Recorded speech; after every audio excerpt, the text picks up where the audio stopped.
Good morning सांग मैंने आ गए मिनिंग लोक आप वेलकम। तो मुझे दिन रात कौन खाई आप सहित सेयार करी सका चूड़ा मिक्सचर चा कही दी तापर मुझे करने देखो कौन हो पिज भजा है बेसन छणा जाए अलरेडी आम बेसन चिली रेडी हो गलानी भितर मुझे गाधा पदा सारी पलि आसती कारण आम लंच खावा टाइम होता भात डाली शाग भजा बेसन चिली आउ सालाड तो ताकू बसी सांग आम सब भाउज मु बो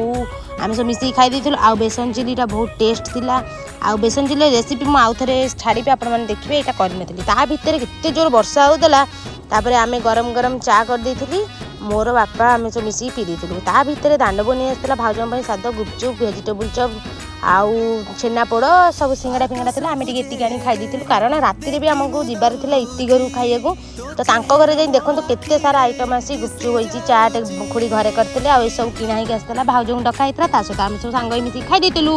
तो ये खाई मुझे जाऊँगी बाय जय जगन्नाथ।